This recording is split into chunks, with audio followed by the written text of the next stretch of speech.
ગાયક કલાકારો હવે ગાયનનું ક્ષેત્ર છોડી ગુંડાગીરી પર ઉતરી આવ્યા કે શું? પહેલા લોક સાહિત્યકાર દેવાયત ખવડ ગુંડાગીરી કરી જેલની હવા ખાધી હતી. હવે આજ નકશે કદમ પર એક ગાયક ચાલી રહ્યા છે. નમસ્કાર, નિર્ભય ન્યૂઝ સાથે હું છું રિદ્ધિ. અમદાવાદમાં કાયદો વ્યવસ્થાની પરિસ્થિતિ કથળી રહી હોય તેવું લાગી રહ્યું છે.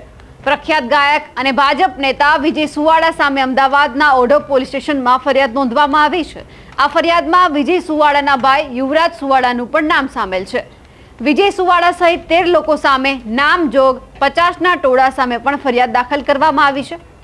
મોડી રાતે વિજય સુવાડા સહિતના લોકોએ ઓઢવ વિસ્તારમાં હથિયાર સાથે ભાજપના પ્રદેશ સંયોજકની ઓફિસ પર હુમલો કર્યો. હથિયાર સાથે 50થી વધુ લોકોનું ટોળું એકઠું થતાં જ હાહાકાર મચી ગયો. એસ્ટેટ બ્રોકર દિનેશ અને વિજય સુવાડા પહેલા સારા મિત્રો હતા, પરંતુ વર્ષ 2020થી બંને વચ્ચે અગમ્ય કારણોસર બોલાચાલી થઈ.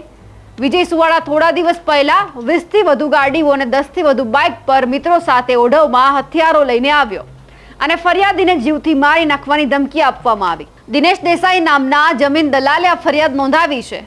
જો કે આ મામલે હજુ સુધી વિજય સુવાડા તરફથી કોઈ જ પ્રતિક્રિયા નથી આપવામાં આવી.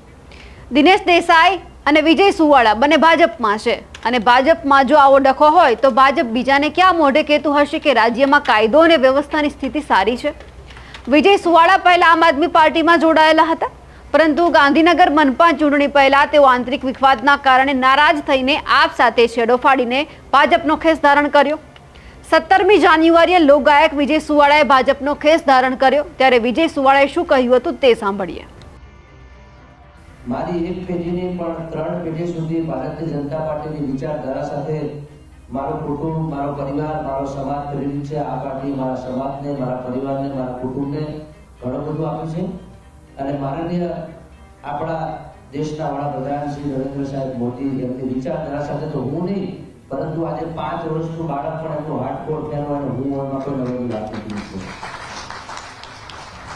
એનાથી વિશેષ વાત કે ભારતીય જનતા પાર્ટી આજે વિશ્વની સૌથી મોટી સંગઠિત પાર્ટી છે. સંગઠનની જ્યારે વાત આવે તો ભારતીય જનતા પાર્ટીનો સૌ પહેલો નંબર આવે છે અને હું પણ એવું ઈચ્છું છું કે ભવિષ્યમાં પણ વર્ષો વર્ષ જ્યાં સુધી ચાંદા સુરત પહોંચવાનું છે, સંગઠનમાં ભારતીય જનતા પાર્ટી વિશ્વમાં પહેલો નંબર એવું મારી પણ ઈચ્છા છે.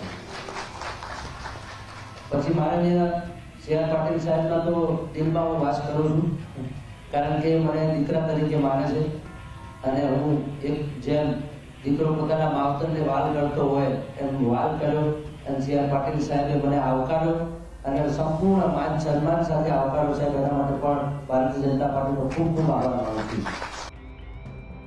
હવે વિજય સુવાડા એવું કહે છે કે મારો પરિવાર 3 પેઢીથી ભાજપમાં છે. ભાજપ વિશ્વની સૌથી મોટી પાર્ટી છે. પાટીલના દિલમાં હું છું. પાટીલ સાહેબ મને દીકરાની જેમ રાખે છે. ભાજપથી સારું સંગઠન મેં જોયું નથી. લોકસેવા માટે હું ગ્રાઉન્ડ પર ઉતરીશ. વિજય સુવાડાએ પોતાનું વચન તો પાડ્યું, ગ્રાઉન્ડ પર ઉતર્યા ખરા, પણ લોકોની સેવા કરવા માટે નહીં, પણ પોતાના જ પક્ષના કાર્યકર્તાને મારવા માટે.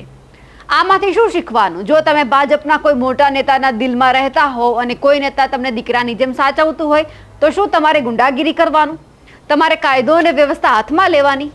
છેલ્લા કેટલાક દિવસોથી ભાજપના નેતાઓના કાંડ સામે આવી રહ્યા છે, જેમાં ભ્રષ્ટાચાર, રેપ સહિતની ફરિયાદો ભાજપના નેતાઓ સામે જ થઈ રહી છે. ત્યારે હવે ભાજપમાં જોડાયા બાદ વિજય સુવાડા ગુંડાગીરી કરતા નજરે પડ્યા તેવું આપણે જોયું. અન્ય નેતાઓની જેમ વિજય સુવાડા પણ ભાજપમાં હોવાથી કાયદાનો ડર જ ન હોય તેમ ખુલ્લેઆમ દાદાગીરી કરતા જોવા મળ્યા. શું ભાજપમાં જોડાયા બાદ કોઈને પણ કાયદો હાથમાં લેવાની પરવાનગી મળી જાય છે? જે પ્રમાણે ભાજપના નેતાઓ અને પોલીસ પણ ઢીલી નીતિ અપનાવી રહી છે, તેમ જોતા તો એવું જ લાગે છે કે આ બધા નેતાઓને કાયદો હાથમાં લેવાનો ખુલ્લો દોર મળી ગયો છે. ત્યારે હવે વિજય સુવાડા સામે ફરિયાદ નોંધાયા બાદ તેમની સામે ભાજપ કોઈ કાર્યવાહી કે પછી પોલીસ પણ કોઈ કાર્યવાહી કરે છે કે નહીં તે જોવાનું રહ્યું. અમારા અહેવાલ વિશે આપનું શું કહેવું છે કમેન્ટ કરીને ચોક્કસથી જણાવજો. સાથે જ નિર્ભય ન્યૂઝને લાઇક, શેર અને સબસ્ક્રાઇબ કરવાનું ભૂલશો નહીં. નમસ્કાર.